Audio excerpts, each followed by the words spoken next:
সেজদা থেকে উঠার সময় জায়নামাজে হাত ভর করে উঠা যাবে কিনা, মসজিদে বা কোনো জায়গায় কোন লোক যদি নামাজরত থাকেন তার কতটুকু সামনে দিয়ে যাওয়া উচিত, কবিরা গুনাহ মাফের কোনো উপায় আছে কিনা, তাহাজ্জুদের সালাত আওয়াজ করে কেরাত পড়া যাবে কিনা, 4 রাকাত ফরজে দ্বিতীয় বৈঠকে ভুলে বা এমনি দুরূদ পড়লে কি সাহু সেজদা দেওয়া লাগবে? সফররত অবস্থায় যদি কসর নামাজ 2-1 ওয়াক্ত আদায় করা সম্ভব না হয় তাহলে সেটা কিভাবে কাজা আদায় করতে হবে? ফরজ গোসল হয়ে গেলে কি সাথে সাথে গোসল করা আবশ্যক নাকি বিলম্বের সুযোগ আছে? ফরজ গোসল পুকুরে করা যাবে কিনা? উত্তর অথবা পশ্চিম দিকে পা রেখে ঘুমানো কি ঠিক হবে নাকি গুনাহ হবে? মৃত্যুর পর দুনিয়ার মানুষের কথা কি মনে পড়ে? প্রেগন্যান্সির সময় নামাজ বসে বা ইশারায় পড়া যাবে কিনা? চলুন তাহলে আর বিলম্ব না করে আমরা মূল পর্বে প্রবেশ করি এবং আপনাদের যে সমস্ত প্রশ্ন আমাদের কাছে ইতিমধ্যে চলে এসেছে সেগুলোর উত্তর আমরা দেওয়ার চেষ্টা করি। আলিফানুর লিখেছেন, প্রেগন্যান্সির সময় নামাজ বসে বা ইশারায় পড়া যাবে কিনা? প্রেগন্যান্সি হলেই নামাজ বসে পড়া যাবে বা ইশারায় পড়া যাবে, ব্যাপারটা এরকম নয়। তবে প্রেগন্যান্সির সময় অনেক মা বোনরা এত বেশি অসুস্থ হয়ে পড়েন যে তাদেরকে বিছানায় শুয়ে পড়তে হয়, অথবা অনেকে আছেন যে শেষের দিকে এসে দাঁড়িয়ে নামাজ পড়াটা তাদের জন্য কঠিন হয়, শরীর ভার হয়ে যায়, তাদের শারীরিক দুর্বলতার কারণে বা স্থূলতার কারণে, নানা কারণে তারা দাঁড়িয়ে নামাজ পড়লে রুকু সিজদা করে স্বাভাবিকভাবে নামাজ পড়তে গেলে পড়ে যাওয়ার আশঙ্কা থাকে। এরকম আশঙ্কা যদি জোরালো হয়, প্রবল হয়, তাহলে সেক্ষেত্রে তিনি বসে নামাজ পড়তে পারেন। বসে নামাজ পড়ার ক্ষমতা না থাকলে তিনি শুয়ে অবশ্যই নামাজ পড়তে পারেন। কিন্তু এটা হলো যদি সেরকম পরিস্থিতি তৈরি হয় কারোর, প্রেগনেন্সি হলেই সামান্য ঠুনকো অজুহাতেই তিনি বসে নামাজ পড়া শুরু করবেন, ব্যাপারটা সেরকম নয়। মালিহা নুসরাত চাঁদনী আইদিকে আপনি লিখেছেন, একজন ব্যক্তি আমাকে নিয়ে এমন কিছু কথা বলেছে যার কোনো সত্যতা নেই। আমি ওনাকে ক্ষমা করে দিয়েছি, কিন্তু আমি ওনার সাথে সালাম দেওয়া পর্যন্ত কথা সীমিত রাখতে চাই। তাতে কি কোনো গুনাহ হবে? উনি আমার খুব কাছেরও না, আবার খুব দূরেরও না।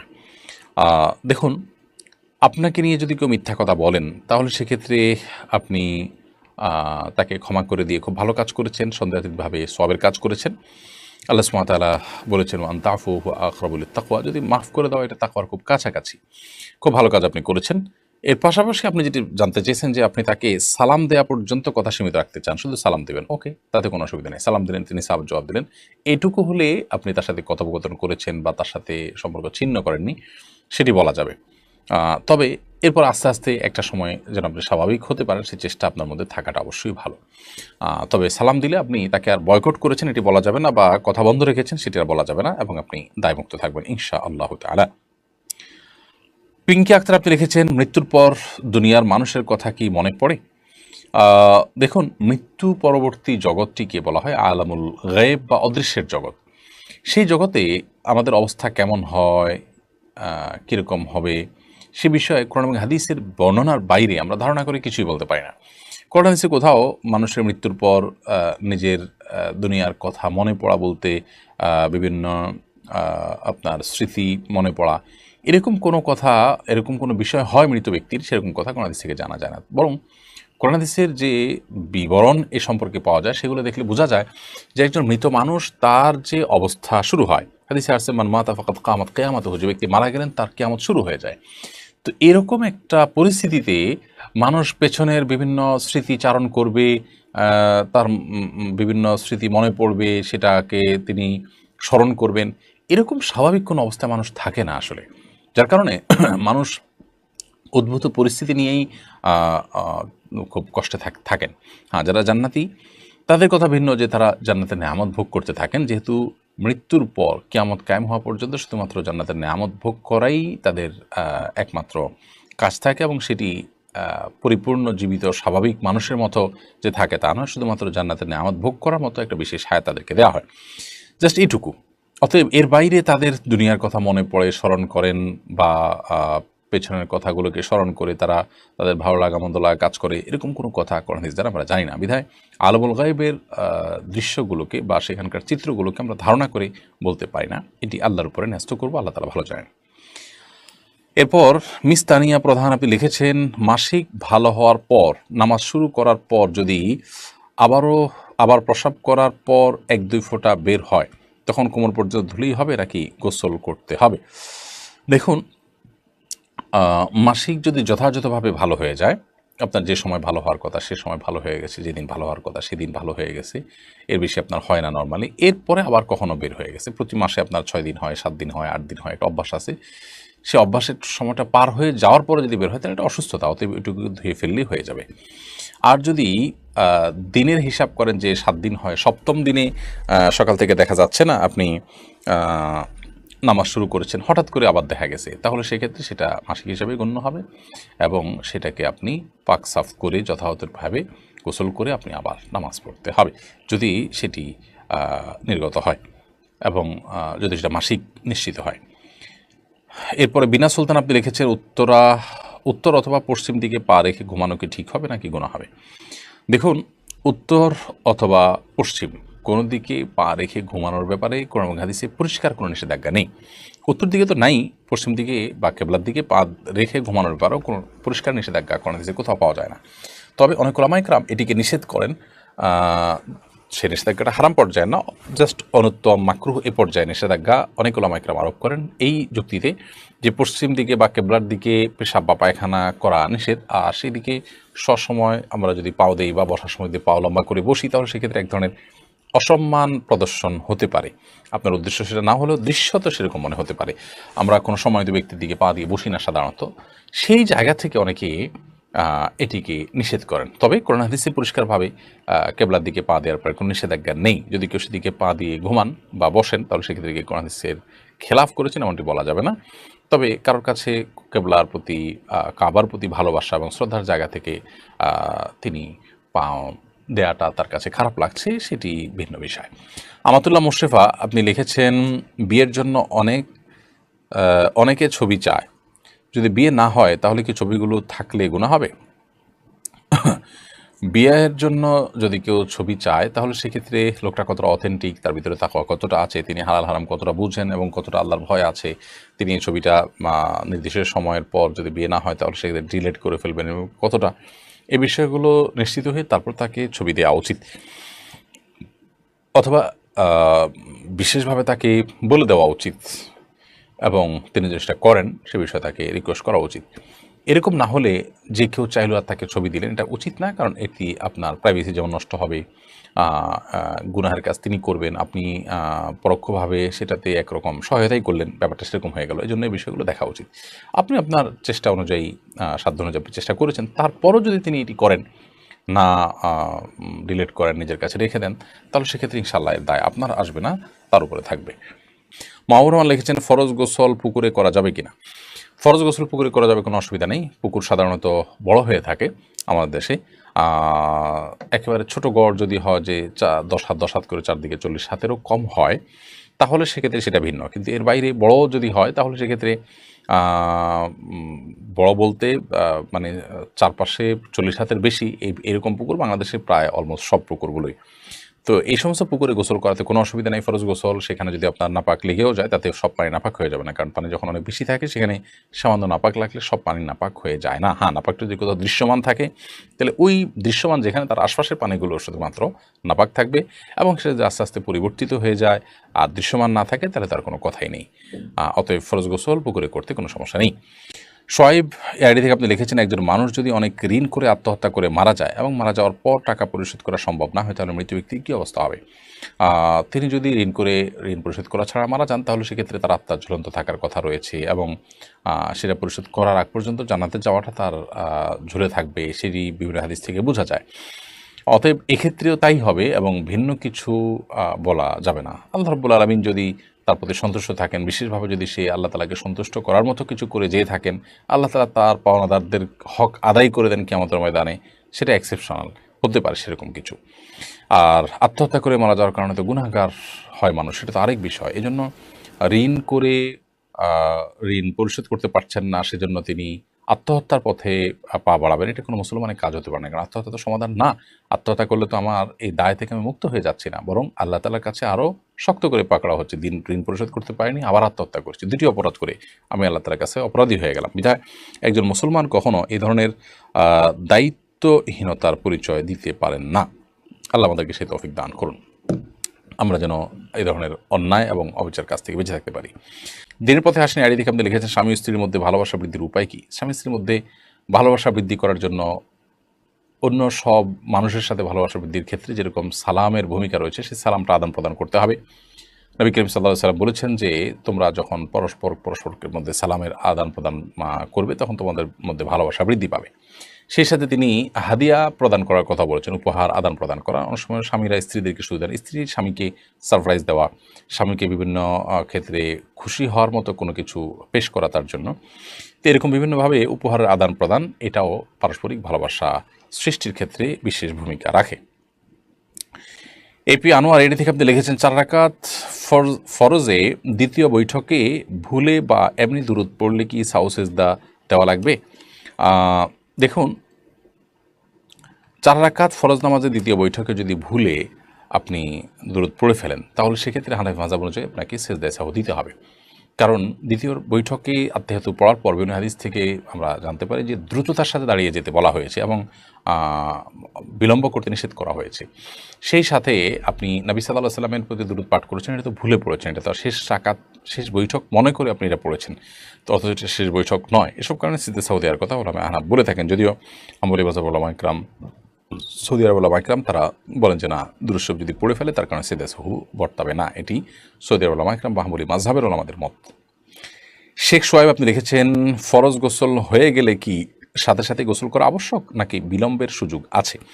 গোসল ফরজ হয়ে গেলে সাথে সাথে গোসল করা উত্তম যদি সে সুযোগ থাকে, তবে বিলম্ব করার সুযোগ আছে যদি গোসল ফরজ হওয়ার পর পরবর্তী যে নামাজের ওয়াক্ত সেই নামাজের ওয়াক্ত বা যদি তার উপরে কোনো নামাজ বর্তায়, তাহলে এই নামাজের ওয়াক্ত শেষ হওয়ার আগ পর্যন্ত তিনি বিলম্ব করতে চান, তাহলে শেষ মুহূর্তে বা ওয়াক্ত শেষ হওয়ার আগে আগে গোসল করে নামাজ পড়ে ফেললেন, এতটুকু বিলম্ব করা জায়েজ আছে। তবে এই ক্ষেত্রেও গোসল ফরজ হয়ে গেলে যদি লম্বা সময় তিনি বিলম্ব করতে চান, এশার পরে গোসল ফরজ হয়ে গেল, ফজর আগ পর্যন্ত তিনি সুযোগ পাবেন গোসল করার, তাহলে সেক্ষেত্রে এই সময়টা তিনি গোসল না করে শেষের দিকে একসাথে ফজর ওয়াক্ত হলে তখন গোসল করতে চান, তাহলে অজু করে ঘুমানো বা অন্যান্য কাজ করাটা সুন্নাহ, এটা উত্তম। কিন্তু যদি কোনো কারণে ওযু নাও করেন তাতে তিনি কবিরা গুনাহ করেছেন ব্যাপারটা এরকম না, সুন্নাতও করেছেন, এটুকু বলা যাবে। রিফাত মাহমুদ লিখেছেন তাহাজ্জুদের সালাত আওয়াজ করে কেরাত পড়া যাবে কিনা?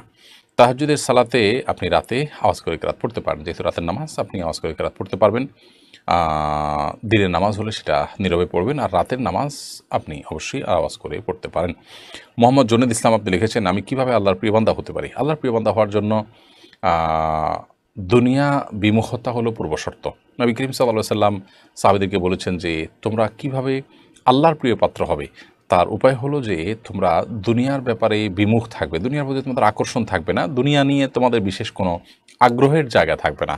দুনিয়া উপার্জন করতে হবে দুনিয়াতে বেঁচে থাকার প্রয়োজনে, কিন্তু এটার জন্য মানে ডু অর ডাইয়ের পর্যায়টাকে নেওয়া যাবে না এবং এটার জন্য মরিয়া হয়ে যাওয়া এটা করা যাবে না। এটুকু যদি আমরা করতে পারি সেক্ষেত্রে আল্লাহ তাআলার প্রিয় বান্দা হওয়ার পথ আমাদের জন্য সবচেয়ে বেশি সুগম হবে। এরপরে পিয়াল খান সাদ এআইডি থেকে আপনি লিখেছেন আমাদের ইসলাম ধর্মে হালাল খাবারগুলো মুরগির গোশত, গরুর গোশত ইত্যাদি যদি ভিন্ন ধর্মের মানুষের কাছ থেকে মুরগির গোশত বা গরুর গোশত কেনা জায়েজ হবে? পশুগুলো বিসমিল্লাহ বলে জবাই করা হয়েছে কিনা জানা যদি না থাকে তাহলে খাদ্যকে হালাল হবে? বিশেষ করে দেশের বাইরে ঘুরতে গেলে এই ধরনের পরিস্থিতির সম্মুখীন হতে হয়। যদি আপনি মুসলিম প্রধান দেশে কথা বলেন তাহলে সেক্ষেত্রে আমরা বলবো সেখানে সাধারণত এখানে হালাল উপায়ে জবাই করার কথাই বেশি। যদি এরকম হয় সচরাচর তাহলে সেক্ষেত্রে আপনি এটা কিনতে পারেন, অযথাই সন্দেহ করার প্রয়োজন নেই। আমাদের দেশে গরুর কথা বলা যে গরুর গোশত প্রায় সব দোকানই মুসলমানদের এবং তারা আল্লাহর নাম পড়ে জবাই করেন, এটাই স্বাভাবিক। বিধায় এটা নিয়ে আপনার আলাদা ধোঁয়াশা বা সংশয় থাকা উচিত না। হ্যাঁ, দেশের বাইরে আপনি যাচ্ছেন, সেখানে অমুসলিম প্রধান দেশ যদি হয় তাহলে সেক্ষেত্রে সেখানে কিভাবে জবাই হয়েছে আপনি জানেন না, হালাল কোনো অথেন্টিক কোনো প্রতিষ্ঠান থেকে হালাল সার্টিফিকেশনও নাই, তাহলে সেক্ষেত্রে আপনি সন্দেহ হলে সেরকম খাবার অবশ্যই অ্যাভয়েড করবেন এবং নিশ্চিত হওয়ার চেষ্টা করবেন যে এটি হালাল উপায়ে জবাই হয়েছে কিনা। যদি হয় তাহলে গ্রহণ করবেন, আর যদি ধোঁয়াশা থেকে যায় বা নিশ্চিত হওয়ার সুযোগ না থাকে তাহলে সেক্ষেত্রে অবশ্যই অ্যাভয়েড করবেন। ইঞ্জিনিয়ার নাজমুল হোসেন আপনি লিখেছেন সফররত অবস্থায় যদি কসর নামাজ 2-1 ওয়াক্ত আদায় করা সম্ভব না হয় তাহলে সেটা কিভাবে কাজা আদায় করতে হবে? সফররত অবস্থায় কসরের নামাজ যদি আদায় করা না যায়, অর্থাৎ আপনার সফর অবস্থার নামাজ কাজা হয়, তাহলে বাড়িতে আসার পর সেই নামাজটা যখন কাজা করবেন তো কসর হিসাবে কাজা করবেন, যেহেতু এটা ফরজ হয়েছিল কসর হিসাবে। ঠিক একইভাবে বাড়িতে থাকা অবস্থায় কোনো নামাজ কাজা হয়েছে, সফরে গিয়ে সেটা যদি আদায় করতে চান তাহলে সেক্ষেত্রে পূর্ণাঙ্গ আদায় করবেন, যেহেতু এটা ফরজ হয়েছিল পূর্ণাঙ্গভাবে, অর্থাৎ যেভাবে পূর্ণাঙ্গ ফরজ হয়েছে আদায়টা ঠিক সেভাবে হবে। কবিরা গুনাহ মাফের কোনো উপায় আছে কিনা? হ্যাঁ, কবিরা গুনাহ মাফের উপায় তো অবশ্যই আছে। কবিরা গুনাহ মাফের জন্য আপনি আল্লাহ তাআলার কাছে ক্ষমা চাইবেন, এটাই হলো এর উপায়। এবং ইস্তিগফার করবেন এবং তওবা করবেন। আপনি যে অন্যায় করেছেন তার জন্য লজ্জিত অনুতপ্ত হয়ে ভবিষ্যতে যেন আর না হয় সেজন্য সংকল্প করবেন। এটাই হলো কবিরা গুনাহ মাফের উপায়। এবং সেই গুনাহ থেকে সরে আসবেন, আর কখনো না করার সংকল্প করবেন। যেটুকু হয়েছে তার জন্য লজ্জিত অনুতপ্ত থাকবেন, আল্লাহর কাছে ক্ষমা চাইতে থাকবেন। ইনশাআল্লাহ বিদিনিল্লাহ আল্লাহ তাআলা অবশ্যই সকল গুনাহ মাফ করবেন এভাবে। কাউসার আহমেদ আপনি লিখেছেন, আমার পরিবার, আমার মা, স্ত্রী সবাই বসে সালাত আদায় করে। মেয়েদের জন্য কি বসে সালাত আদায় করার সুযোগ আছে? এটা কি সত্য? না, মেয়েদের জন্য মেয়ে হলেই বসে নামাজ পড়া যাবে এটা এরকম না। এর সাথে মেয়ে বা ছেলের সম্পর্ক নাই, বরং বসে নামাজ পড়ার সাথে সক্ষমতা এবং অসক্ষমতার সম্পর্ক। অর্থাৎ কেউ যদি দাঁড়িয়ে নামাজ পড়তে না পারেন তাহলে তিনি বসে নামাজ পড়বেন। এখন আপনার পরিবারের মা, স্ত্রী সবাই বসে নামাজ পড়ে মহিলারা, এটার কোনো যৌক্তিক কারণ আদৌ আছে কিনা? সবাই কি মাযুর? সবাই কি এরকম যে দাঁড়িয়ে তারা নামাজ পড়তে পারেন না? এরকম শারীরিক অসুস্থ আছে কিনা? যদি না থাকে তাহলে সেক্ষেত্রে তাদের জন্য এটা জায়েজ নাই। হ্যাঁ, নফল নামাজ বা সুন্নত নামাজ যদি হয় তাহলে পুরুষ মহিলা সবাই চাইলে বসে নামাজ পড়তে পারেন, তবে দাঁড়িয়ে পড়লে সওয়াব অবশ্যই বেশি হবে। আর ফরজ নামাজের ক্ষেত্রে যদি ইচ্ছাকৃত বসে নামাজ পড়েন শারীরিক সক্ষমতা থাকা সত্ত্বেও, তাহলে অবশ্যই গুনাহ হবে, নামাজ হবে না। কামরুন্নাহার কেয়া লিখেছেন, স্বামী তার মায়ের কথা স্ত্রীকে অন্যায়ভাবে মারে সবসময়। কোনো এক সময় কি রাগে স্ত্রীও পাল্টা মায়ের দিতে পারে? বোন, রাগে আপনি কোনো অন্যায় মানে অন্য কোনো কাজ করে ফেলেছেন, তিনি আপনার প্রতি অন্যায় করছেন, আপনিও রাগের মাথায় অন্যায় করেছেন, তো আপনি তো তার মতোই হয়ে গেলেন, তাই না? তো অবশ্যই এটি করাটা কাম্য নয় বা এটা করা যাবে না। হ্যাঁ, রাগের মাথা যদি হয়ে যায় তাহলে সেক্ষেত্রে সেটার জন্য প্রায়শ্চিত্ত করা উচিত, লজ্জিত অনুতপ্ত হওয়া উচিত, তওবা করা উচিত, ভবিষ্যতে যেন না হয়। এখন কথা হলো তিনি মারতে থাকেন, আমি কী করব? আমি আত্মরক্ষা করার চেষ্টা করব। যদি এমন হয় যে তার মারে আমার আঘাতপ্রাপ্ত হই, আমি কষ্ট নিপতিত হই এবং আমি অ্যাক্সিডেন্টে পড়ার বা দুর্ঘটনার আশঙ্কা করি, তাহলে সেক্ষেত্রে অবশ্যই আমি ডেফিনেটলি সেটিকে প্রতিহত করার চেষ্টা করব বা আত্মরক্ষা করার চেষ্টা করব, কিন্তু পাল্টা তাকে মার দেওয়ার চেষ্টা করব না। হ্যাঁ, যদি এমন হয়, আল্লাহ না করুন এত মানুষ হয় যে আপনার জীবনকে সংকটের মধ্যে ফেলে দেয়, তাহলে তো সেক্ষেত্রে আপনি আত্মরক্ষার জন্য যতটুকু প্রয়োজন ততটুকু আপনি অবশ্যই করতে পারেন। কিন্তু আপনাকে এমনিতে শারীরিকভাবে আঘাত করেছে, যেটার কারণে আসলে বাঁচা মরার কোনো ব্যাপার না। আপনি জেদের বশবর্তী হয়ে রাগে, কষ্টে, ক্ষোভে আপনিও পাল্টা আঘাত করেছেন। তো অন্যায়ের বিপরীতে আপনিও একটি অন্যায় করলেন। তিনি যে অন্যায় করেছেন তার চাইতে ছোট অন্যায় করেননি, বরং আপনিও এক ধরনের বড় অন্যায় করেছেন। তো এটা উচিত না। আর যে ভদ্রলোক তার মায়ের কথায় স্ত্রীর গায়ে হাত তোলেন, তিনি অবশ্যই ছোট লোকই করছেন এবং তিনি গুনাহগার হচ্ছেন। প্রিয় নবী সাল্লাল্লাহু আলাইহি ওয়াসাল্লাম কোনোদিন কোনো নারীদের গায়ে হাত তোলেননি। তার একাধিক স্ত্রী ছিলেন এবং বিভিন্ন বিষয়ে মনোমালিন্য হয়েছে, কিন্তু কখনও তাদের গায়ে হাত তোলেননি এবং তিনি এ ব্যাপারে নিরুৎসাহিতও করতেন। অতএব একজন ঈমানদার হিসাবে মায়ের কথা, বিশেষ করে স্ত্রীর প্রতি অন্যায় করা, অবিচার করা, এটা গুনাহের কথা। আল্লাহ সুবহানাহু ওয়া তাআলা বলেছেন, ওয়াশিরুহুন্না বিল মারুফ, তোমরা তোমাদের স্ত্রীদের সাথে সুন্দরভাবে দিনাতিপাত করবে এবং জীবন যাপন করবে। বিধায় জুলুম কোনো অবস্থাতে গ্রহণযোগ্য নয়। আপনি সবর করুন বোন, এই সমস্যা আপনার চিরকাল থাকবে না ইনশাআল্লাহ। সংসার ভারী হবে, একটা সময় সন্তান সন্ততি বড় হবে, আপনার সমস্যার সমাধানের পথ আপনি খুঁজে পাবেন। আল্লাহ আপনাকে সবর তৌফিক দান করুন এবং আপনার স্বামীকে আল্লাহ তাআলা হেদায়েত দান করুন। এরপরে সাজ্জাদ সালেহ আপনি লিখেছেন, মসজিদে বা কোনো জায়গায় কোন লোক যদি নামাজরত থাকেন তার কতটুকু সামনে দিয়ে যাওয়া উচিত? মসজিদ বা কোনো জায়গায় যদি কোনো লোক নামাজরত থাকেন, নামাজ অবস্থায় থাকেন, তাহলে সেক্ষেত্রে তার 2 কাতার 3 কাতার সামনে দিয়ে, 3 কাতারের পর থেকে তো যেতেই পারবেন। অনেক উলামায়ে মতে 1 কাতার পর, তার সিজদার জায়গার পর থেকে আপনি যেতে পারেন, কারণ তার সিজদার জায়গার এরিয়ার মধ্যে গেলে তার নামাজের মনোযোগটাকে নষ্ট করবে, কিন্তু এর বাইরে দিয়ে গেলে তার মনোযোগ নষ্ট করার কথা নয়। তো এই মতটি রয়েছে, তবে এর বাইরে আরেক অন্যান্য ওলামাদের মত হলো 3 কাতার। এই মতটাও বেশ স্ট্রং যে তিনি যে কাতারে পড়ছেন আরও 2টা কাতারের বাইরের অংশ দিয়ে তিনি চাইলে হাঁটতে পারেন। মমিতা জাহান লিখেছেন, মৃত ব্যক্তি যে ঘরে মারা যায় ওই ঘরে সারা রাত বাতি দিয়ে কেউ না কেউ থাকতে হবে, 40 দিন সেই ঘরে খালি রাখতে নেই। এই কথাটা কতটুকু সত্য? এটা সম্পূর্ণ ভুল কথা এবং এ জাতীয় অনেক বিষয় হিন্দুদের অনেক ধর্ম বিশ্বাস থেকে আমাদের মধ্যে এসেছে, সে বিষয়ে আমাদেরকে সতর্ক থাকতে হবে। হুমায়রা মাসুদ আপনি লিখেছেন, আমার স্বামী একজন সরকারি চাকরিজীবী, চাকরির শেষে সে যে পেনশন পাবে সেটা নেওয়া জায়েজ হবে কিনা? অবশ্যই মানে সরকারি চাকরি যে পেনশনের টাকা গ্রহণ করতে পারেন, এতে কোনো অসুবিধা নেই। শিবন নাসরিন লিখেছেন, মহিলারা কি রাতে নামাজগুলো একটু আওয়াজ করে পড়তে পারবে, বেশি জোরে না, নিজে শুনতে পায় এরকম? হ্যাঁ, নিজে শুনতে পায় এরকম করে করতে পারেন, অসুবিধা নেই। নাদিয়া সুলতান আপনি লিখেছেন, সেজদা থেকে উঠার সময় জায়নামাজে হাত ভর করে উঠা যাবে কিনা? সেজদা থেকে উঠার সময় আপনার মাটিতে বা জায়নামাজে ভর করে না উঠে যতটুকু সম্ভব আপনার সরাসরি ওঠা উচিত। যদিও নবী করিম সাল্লাল্লাহু আলাইহি সাল্লাম মাটিতে ভর করে ওঠার কথা বর্ণিত আছে, কিন্তু সেটার ব্যাপারে অনেক মুহাদ্দিসদেরই ব্যাখ্যা হলো যে নবী সাল্লাল্লাহু আলাইহি সাল্লামের শারীরিক অসুস্থতার কারণে এটা কখনো কখনো তিনি করেছেন। অতএব কারোর শরীরে অসুস্থতা বোধ করলে তিনি এটা করতে পারেন, কোনো অসুবিধা নেই। বাট সুস্থ স্বাভাবিক অবস্থাতে তার এরকম না করে বরং হাঁটুতে ভর করে তারপর দাঁড়ানো উচিত। এরপরে খুকুমনি আপনি লিখেছেন, রাস্তাঘাটে অনেকে সাহায্য চায়, টাকা চায়, এক্ষেত্রে কাদের সাহায্য করা উচিত আর কাদের সাহায্য করা উচিত নয়? যদি আপনার কাছে মনে হয় যে লোকটা ফ্রড বা প্রতারক বা তার আসলে অনেক আছে, তিনি ভনিতা করছেন, তাহলে সেক্ষেত্রে আপনি তাকে সাহায্য করবেন না। আর যদি আপনার মনে হয় সেরকম না, তাহলে সাহায্য করতে পারেন। এমনকি প্রতারক কিনা আপনি জানেন না, আপনি সুধারণা করে যে সাহায্য করেন, ইনশাআল্লাহ বিদিল্লাহ সে প্রতারক হলেও আপনি আল্লাহর কাছে গুনাহগার তো হবেই না, বরং সওয়াব পাবেন, যেহেতু আপনি তার প্রতি সুধারণা করে দিয়েছেন। আব্দুর রাজাক লিখেছেন, অজু ছাড়া শুধু শুয়ে কোরআন মুখস্থ পড়া যাবে কিনা? শুয়ে শুয়ে কোরআন মুখস্থ পড়তে পারেন, অসুবিধা নেই, গুনাহ হবে না। নবী সাল্লাল্লাহু আলাইহি ওয়াসাল্লাম ওমর রাদিয়াল্লাহু আনহু গায়ে হেলান দিয়ে কোরআন তেলাওয়াত করেছেন। এমনি আব্দুল হাকিম লিখেছেন, ঘুমের সময় কপালে হাত দিয়ে ঘুমালে নাকি সমস্যা হয়, এটা সম্পর্কে জানতে চাই সে। না, ঘুমের সময় কপালে হাত দিয়ে ঘুমালে কোনো সমস্যা হয় এরকম কোনো কথা সঠিক নয়। আমরা অনেকে মনে করি যে কপালে হাত দিয়ে ঘুমালে বোধহয় তার দুঃখ দুর্গতি আসে ইত্যাদি ইত্যাদি, এগুলো আমাদের নিছক ধারণা এবং ধারণা প্রসূত কথা, এগুলোর কোনো ভিত্তি কোনো হাদিস দ্বারা প্রমাণিত নয়। বিধায় মাথায় বা কপালে কেউ হাত দিয়ে যদি ঘুমাতে চান সেটি তার জন্য জায়েজ, এটি নাজায়েজ বা নিষিদ্ধ কোনো বিষয় নয়। তরিকুল ইসলাম লিখেছেন, অমুসলিমকে রক্তদান করা যাবে কি? অমুসলিমকে রক্তদান করা যাবে, কোনো অসুবিধা নেই। ইসলামী শরিয়ার দৃষ্টিকোণ থেকে রক্তদান করা বা চক্ষু দান করা বা শরীরের কোনো অঙ্গ প্রত্যঙ্গ দান করা, এগুলোর ক্ষেত্রে আপনি কি কোনো নারীকে দিচ্ছেন না পুরুষকে দিচ্ছেন, মুসলিমকে দিচ্ছেন কি অমুসলিমকে দিচ্ছেন, এটা বিবেচ্য নয়।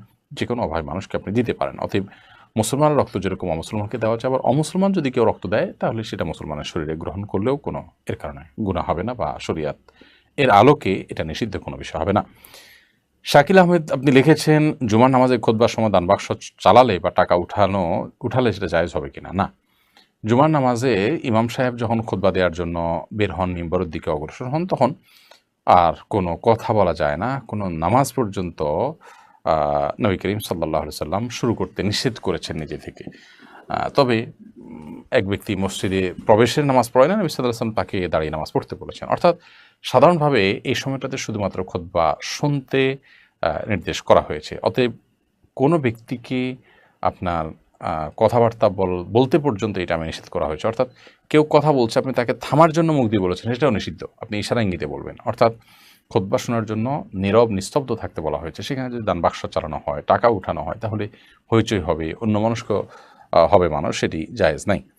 উর্মি ইসলাম আপনি এডি থেকে লিখেছেন, কারো সম্পর্কে মনে মনে কিছু বললে কি গুনাহ হবে? আমি জানি সে অন্যায় করেছে, সেটির জন্য আপনার মনে মনে তার অন্যায়ের কথা আপনার স্মরণ হলো বা আপনি চিন্তা করলেন সে লোকটা খারাপ, এই কারণে আপনার কোনো গুনাহ হবে না, কারণ আপনি তো কাউকে কিছু বলেন নাই। মনে মনে খারাপকে খারাপ জানা বা তার কোনো কিছু আপনার নজরে এসেছে, সেটার কারণে আপনি তার সম্পর্কে সে ধারণা মনে তৈরি হলো, এটাতে অসুবিধা নেই। কিন্তু যদি আপনার কাছে পরিষ্কার কোনো ধারণা না থাকে, বাস সন্দেহের কারণে শুধুমাত্র তাকে আপনি বাজে জ্ঞান করলেন মনে মনে, সেটা অনুচিত হবে। হাফসা বেগম এডি থেকে আপনি লিখেছেন, নামাজে সাহসেজদা দেওয়ার পর আবার কি তাশাহুদ পড়তে হবে? সেজদায় সাহু দেওয়ার দুটি পদ্ধতি ফুকাহে কেরাম থেকে বর্ণিত আছে, ফুকাহে হানাফ এবং অন্য অনেক ফকিদের মতে।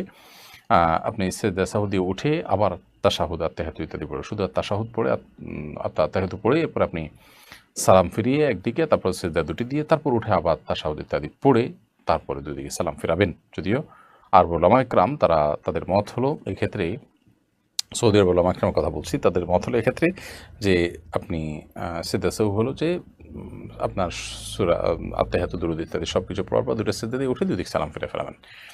আবার কোনো কোনো আর উলামা ইকরাম দুই সময়ে দুই রকমের দুই পদ্ধতিতে সিজদা সাহু দেওয়ার কথা বলেন। তবে ফুকাহা হানাফ বা আমাদের দেশে বিষয়ক মানুষ হানাফি মাযহাবকে ফলো করেন, সে আলোকে আপনি আত্তাহিয়াতু পড়ে একদিকে সালাম ফিরে দুটো সিজদা দিয়ে উঠে আবার আত্তাহিয়াতু দুরূদ দিয়ে পড়ে দুদিকে সালাম ফিরে শেষ করবেন।